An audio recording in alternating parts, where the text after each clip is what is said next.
자, 7월부터 DSR 3단계 들어가면 하락 속도가 가속화될까요? 작년 9월 스트레스 DSR 2단계보다 올해 7월 스트레스 DSR 3단계가 여파가 클까 작을까를 우리가 비교를 해보시면 됩니다.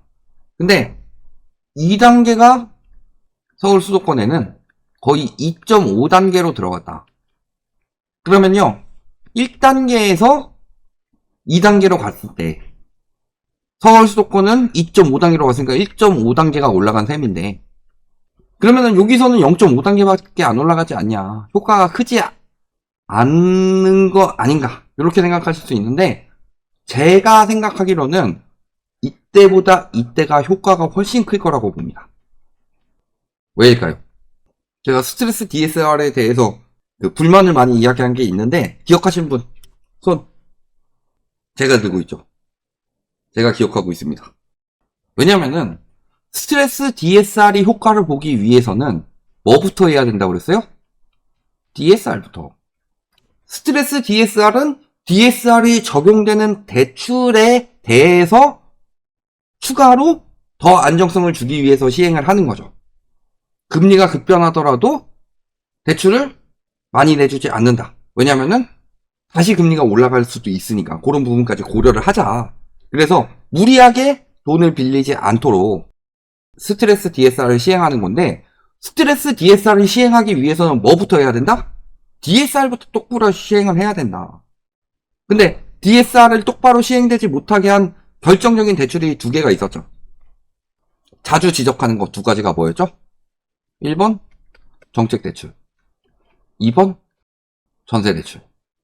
요 두 가지가 지금 DSR을 적용받지 않기 때문에 이로 인해서 가계부채 증가분 중에서 대략 3분의 2가량이 DSR을 적용받지 않는 대출이었다. 최근 2년간. 이 부분에 대해서 말씀을 드렸죠. 근데 정책 대출에 대해서는 뭐라고 그랬어요? 이북형 금감원장이 간만에 옳은 소리 했다고 그랬죠. 은행권 자체 재원 정책 자금 대출이 문제가 되고 있다. 그러니까 정책 대출이 문제다 라고 정책 대출 자체를 깐 건 아닙니다. 정책 대출을 까버리면은 이번 정부의 정체성을 저격한 것이 되기 때문에요, 본인도 거기까지는 안 가요. 근데 은행권 자체 재원으로 인해서 기회비용 등으로 수익성에 악영향을 미치고, 그렇다는 것이 건전성 악화를 만들 수 있다. 근데 자체 재원 정책자금 대출 잔액이 굉장히 빠르게 늘어나고 있다. 총액이 아니라 잔액이에요. 그러니까 22년까지 24조 7천억 풀렸는데 2년 만에 3배로 급증했다는 소리예요. 그러면은 두 가지 방법이 있죠. 1. 정책대출 규모를 줄인다. 이미 그 전에 55조 이야기가 나왔죠. 갚는 것까지 계산하면 대략 한 40조 정도다, 55조 푼다고 하더라도. 이런 이야기가 나왔는데 이게 추진되기가 굉장히 쉽지 않죠. 왜? 첫 번째, 예상했던 것보다 GDP가 안 나오고 있다. 그 정책대출도 대출이기 때문에요, GDP 대비 가계부채를 산정할 때 정책대출도 들어가는데, 지금 명목 GDP가 올라가게 생긴 상황이에요, 떨어지게 생긴 상황이에요? 가뜩이나 떨어지게 생긴 상황에서 정치적 리스크까지 터지면서 명목 GDP가 더 떨어질 것이다 하면서 지금 경고 나온 거죠. 아니면 두 번째 방법으로 뭐가 있어요? 정책 대출을 은행권 자체 재원을 사용하지 않고 정부에서 많이 지원을 들어가는 방안이 있습니다. 요거 가능할까요? 불가능할까요? 불가하죠. 왜? 정책 대출은 어디서 나온다? 주택도시기금에서 나온다. 여기 보시면은 은행 가계대출이 감소한 이유가 정책 대출을 공급하는데 자체 재원으로 공급해서 그렇다. 그러니까 은행권에서 나가는 대출 주니까 은행 가계대출은 줄어든 거예요. 근데 실질적으로 대출은 많이 늘어났죠. 그게 자체 재원으로 공급해서 그렇다. 이 자체 재원이 아까 말씀드렸듯 주택도시기금에서 나오는데, 주택도시기금이 지금 굉장히 빠르게 떨어지고 있는데, 주택도시기금에서 보면은 뭐 기금 상한액만큼 돈도 안 들어오고, 그 다음에 35조가 증발했다고 하죠.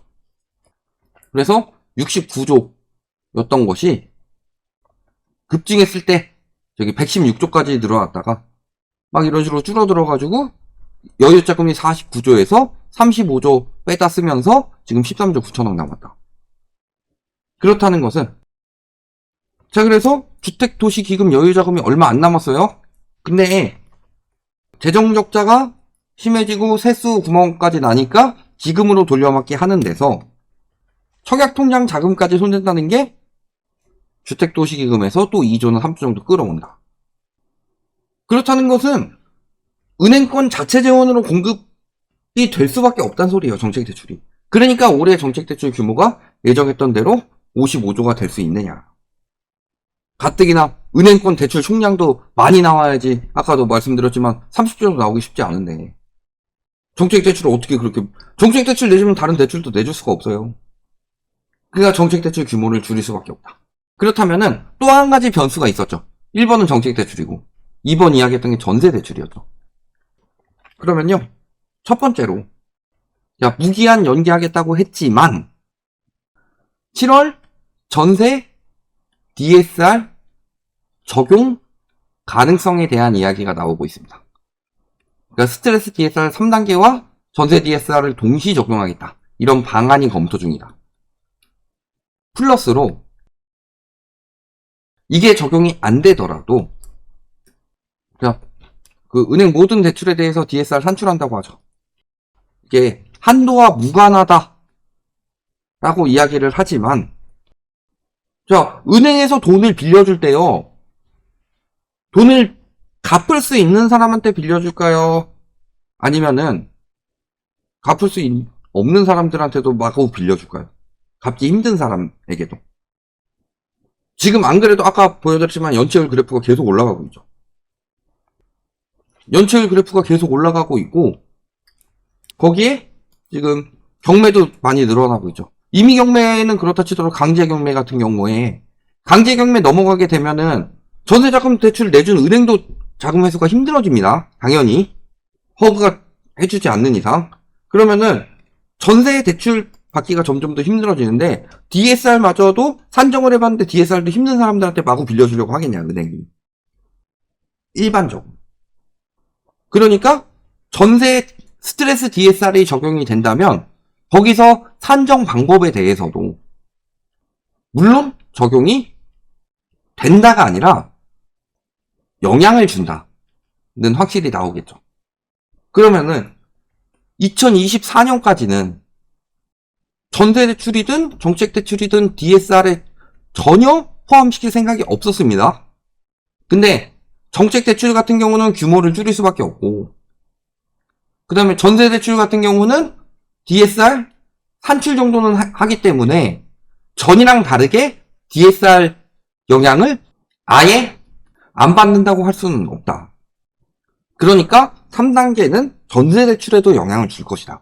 DSR을 적용해야만 스트레스 DSR 영향을 받는데 작년까지만 하더라도 DSR 2단계 적용할 때도 대출 중에 3분의 2는 적용을 안 받았지만 지금 같은 경우는 대부분의 대출에 적용이 될 것이기 때문에 당연히 영향이 될 수밖에 없고 하락속도 가속화시키는데 영향을 줄 수밖에 없는 거죠. 그래서 DSR 3단계 같은 경우는 DSR 2단계 적용할 때보다 효과가 더 크게 나올 가능성이 크다. 이렇게 보시면 되겠습니다.